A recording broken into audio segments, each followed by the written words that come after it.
Capricorn, this is your week ahead astrology forecast for May 17th through the 23rd of 2023. This is for Capricorn suns, because essentially what we're going to do in this video is we're going to see what's happening planetary wise in relation to your natal suns. So we're going to review all the major planetary aspects and transits, how they impact everyone at first. Like, we'll go over the big stuff in the beginning, and then we'll whittle that down and focus it to the things that in particular all Capricorns should be focused on, or at least pay attention to. And then we're going to really get specific by breaking it down into decans and telling you basically how all of this energy is interacting with your natal suns. So your natal chart is how you know where your natal sun is located. It's like, what do you mean my sun is in Capricorn? But because all of geometry is based on all of astrology is based on geometry, the location of your sun in Capricorn is what's going to determine the angle it forms to other planets. And so not all Capricorns are going to be interacting the same with the planetary energies. So if your natal sun is between 0 and 9 degrees Capricorn, your natal sun is in the first decan or group of 10 degrees of Capricorn, and you are Capricorn 1. If your natal sun is between 10 and 19 degrees Capricorn, you are Capricorn 2. And if your natal sun is between 20 and 29 degrees Capricorn, you are Capricorn 3. Now, how do you get your natal chart? It's actually really easy. It doesn't cost any money. Just go any search engine, search free natal chart. There's a bunch of websites that are going to pop up. You just plug in your birth date, which you already know, your birth time, and your birth location, which is all on your birth certificate. So either call mom or pull out your birth certificate. You will be able to find out that information. And it is private. You don't even have to put in your real name. You just plug in that information and it'll pop out a natal chart in seconds, and you'll know where all your natal sun, all your planets are located. Now, you don't have to get a natal chart to watch this video.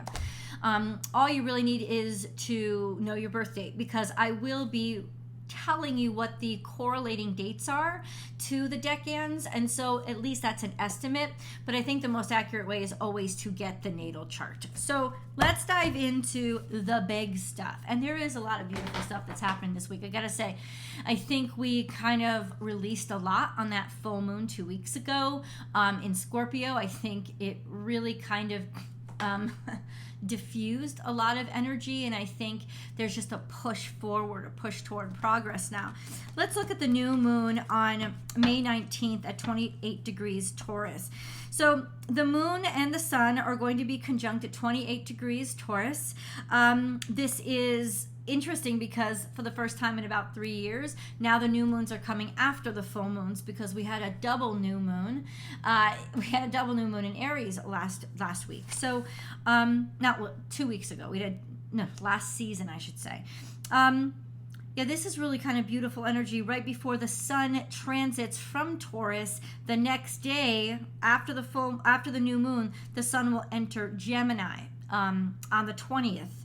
And then we have Mars. Now, the new moon is going to impact a certain group of you a lot more beautifully than the others, because remember, it is in Taurus, and Taurus does form a natural trine to Capricorns. So it just depends on where your natal suns are located as to how that interaction is going to go down. And I'll show you I'll show you when I go over the decans how it is very, very different between one Capricorn and another. And then we have Mars. Mars enters Leo on the 21st. So you have the new moon on the 19th. The 20th, the sun shifts into Gemini. And then on the 21st, the Mars shifts into Leo. Mars is so much happier in Leo. It really is. It just doesn't do so well in Cancer, but as it shifts into Leo, it really appreciates the fire. It really appreciates the energy. This can be a really cocky moon. This can be not necessarily impulsive in Leo, but definitely certain, sure of itself, and a little bit more vain, to be honest with you. We also have other major aspects, no more transits, but major aspects It started last week, and it's going to last all the way through. Actually, it's going to last for a while. It's going to last through June. Mars and Jupiter are going to be square to each other. Okay. That's not wrong. So Pluto and Jupiter are square to each other, and that's going to last all the way through mid-June. And what is that? That is relentlessness, dynamic energy, not taking no for an answer, and that's going to impact everyone. Also, Mars is in opposition to Pluto this week and for the next week. So Mars will move much faster than Jupiter. Pluto barely moves at all. It does move, but Pluto isn't moving. It's Mars that will move out of the opposition. But for right now, this week, Mars is in opposition to Pluto, also square to Jupiter, and Jupiter is also square to Pluto. So it goes Pluto square to Jupiter, Jupiter square to Mars, Mars in opposition to Pluto. So it's this big, almost like vice that is just squeezing and compressing so things push forward.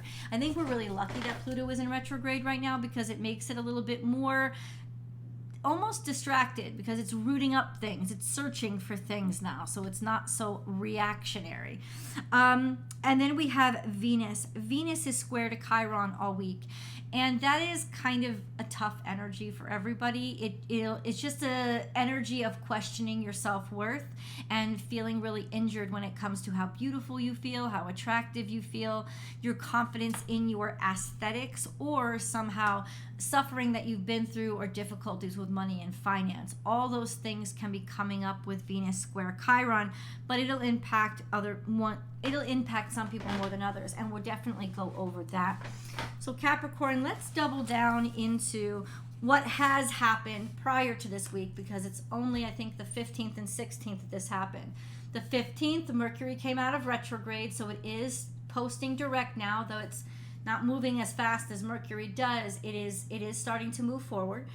And then Jupiter on the 16th, so just yesterday, moved into Taurus. Now Jupiter in Taurus is really delightful energy. It's much more stable. It's like the earth stabilizes the air, and Jupiter is all air. It's all gas, and so there's nothing to really make it explode in Taurus. I think it is well used and solid, and it could help you grow. This is a time of abundance, especially financial abundance, since Taurus rules finances, a wealth of sensuality and sensual pleasures. So your appetite could grow a little bit more robust too, but this is definitely an energy of abundance, and if you take it to the extreme, opulence. So we don't want to take it to the extreme, but abundance is a wonderful thing to have floating all around us right now. So let's go into where Saturn is, because you guys should always know where Saturn is, and it's not difficult because Saturn doesn't move very fast. It moves zodiac signs every almost 3 years, 2.8 years. So once you know where it is, you don't have to really check back again for a while. It is in Pisces. It's at 6 degrees Pisces. By the 20th of this week, Saturn will be squaring the sun, and it will be sextile to Mercury. So Saturn actually squares the sun while the sun moves into Gemini. And it will be square the sun for the first, week and a half that the sun is in Gemini. So Saturn square the sun for you guys is just challenges with how serious you take life, challenges with maturity, or dealing a lot with immature people, or people feeling like you're trying to take control a lot or take authority maybe where it doesn't belong or you don't deserve it. It's also making things too hard for yourself, like thinking that you don't deserve anything unless it is a hard one, and so you could make things more difficult for yourself. So that could be an energy that you are having to contend with this week. And we also have Saturn sextile to Mercury. So that means correspondence you can trust. It also means sort of traditional forms of communication, letters, long form writing, contracts, focus on contracts, It's just a good time and a good opportunity to get a good deal when it comes to contracts. And definitely read the fine print. I think you'll be able to pay attention to it. This is just sort of brilliant opportunities. It's very pragmatic energy. So it will benefit you, and especially a group of you who has great career opportunities for the next year. We're going to get into it. Let's discuss the decans, Capricorn. So decan 1 is if your natal sun is between 0 and 9 degrees Capricorn. This usually correlates to December Capricorn. So if you're on the Sagittarius cusp, you're definitely a decan 1. Usually up to the 29th or 30th of December is what is the correlating birth dates to Capricorn 1s. So for you guys, your natal sun is sextile to Saturn, square to Neptune, and trine to Jupiter. Those are long-term transits. Now Jupiter just dropped into Taurus. So for some of you, right on the cusp, you've already been trying to Jupiter, but now the rest of you is going to spread it around. And this is really beautiful energy. This is luck and fortune and abundance with growth and expansion, especially with your natal sun's sextile to Saturn in your career. And even that long-term annoying aspect of the sun square Neptune can be very useful, because it means if you use this energy, if you work with it, putting your creativity to work, this is wow. I said wow, career. Wow. I keep my notes here. That's what I've been looking at.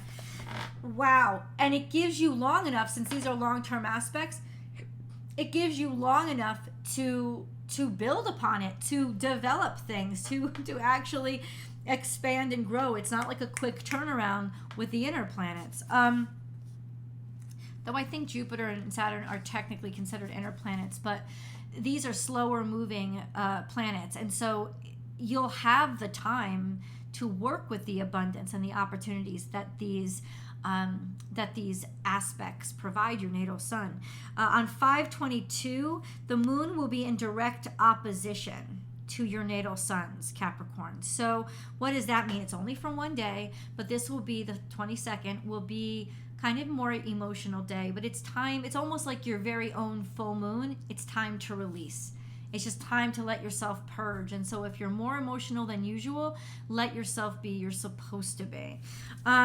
Your natal suns for this week are sextile to the current, are quincunx to the current sun. So there can be some frustration when it comes to how you feel about yourself, your confidence levels, maybe feeling a little bit more run down or not as confident. Well, but that's okay, because for me, what that means is you're probably learning something new.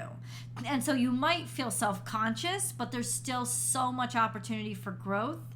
And then we have a trine to Mercury, which we talked about before. That's really great energy. This is exceptional energy for you to really make some waves and make some moves and communicate, especially when moving forward in your career or things that are really important to you, because your suns are sextile to Saturn. That level of maturity and responsibility will really come through. And with a trine to Mercury, you'll be communicating eloquently. Your ideas will flow. This is a really great time to take a test. If you're trying to take a test or interview, fantastic, especially trying to Jupiter, trying to Mercury. This is a very abundant time when you're just going to be liked and accepted, and people will appreciate especially the things that you say, and opportunities will come by how well you communicate and how curious you are about others. So listening is a big part of opportunities coming to you this week, FYI. All right, so Capricorn 2s. Those of you whose birthdays are between December 30th and say the 9th or maybe 10th of January, you are Capricorn 2s. Your natal sun's long-term aspect square to Chiron. This is tough energy.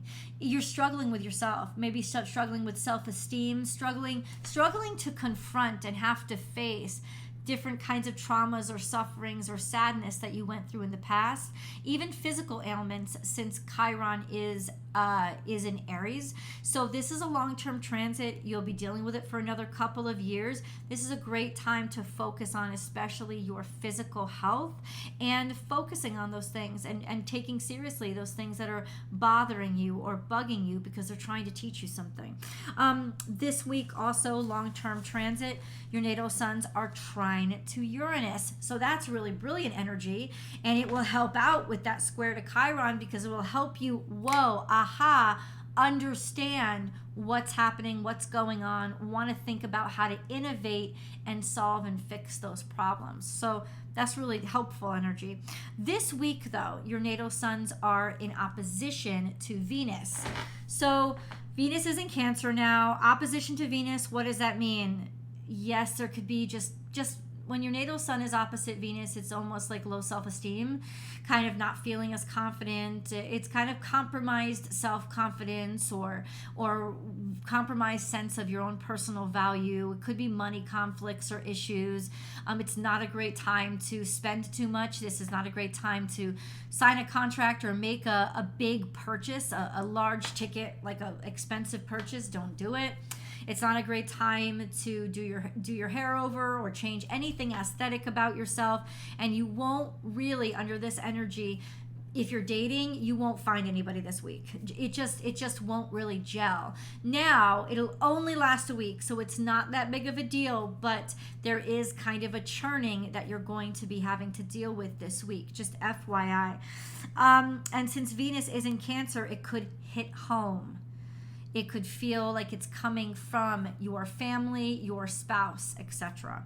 Now, Capricorn 3s, and that's those of you whose natal sun is between 10 and, or say 11 and 21 degrees Capricorn. This week, your natal sun is opposite Mars by the 19th. So not yet, Mars is still traveling to that position, but by the 19th, your natal suns are opposite Mars. You are conjunct Pluto. You have been for a while, and that will remain, especially if you're at the cusp, which means that you're going through the most dynamic change. And this week, with that opposition to Mars, I want you to be really, really careful with yourself because a lot of accidents can happen under that opposition. Especially take care of your physical self. Yes, it's very good to remain active, but it's not good to push yourself or try new things that are physical under this opposition. It usually results in injury, so just try to be careful. You could also be more impulsive, pop-offish, hot-headed, reactionary. Know that it's a good time to ground yourself, either in your garden, put your toes in the sand. You can also ground yourself by breathing, breath work, meditation exercises. Yoga is a great thing, but don't try to do any moves that you haven't learned yet because it could result in injury. Don't try to push yourself because your ego says you have to. Those are the things that will result in injury, and it's just definitely not a good week to go bungee jumping, FYI. And then you have a trine to the new moon in Taurus. Let's talk about this because it's you guys that have this beautiful harmony that's coming from this new moon in Taurus. So that means something breaks your way when it comes to the sun in Taurus or Taurus energy. This is traditional systems like marriage, like career, like industry, like financial systems. This is a time, this is an opportunity, and it's definitely, you guys should manifest, get out those candles, bring in those manifestations for harmony, balance, and health, coming back into financial situations, balancing out your diet, what you nourish yourself with. All of those things are good things to focus on in this new moon, but it's wonderful because the new moon is conjunct Jupiter. And the new moon is conjunct Jupiter and trine to Pluto, I believe. Yeah. So it's just got such almost metamorphosis in it, like happy days are here again, transference kind of energy. I love this for you, and I'm very happy that you get to experience it this week. So you let me know in the comments below how this energy is impacting you. And please come over to Born Without Boundaries Tarot for your week ahead tarot card reading. Capricorn, I love you guys. Thank you so much for watching. Remember to subscribe to the channel before you click off, and I'll see you next week.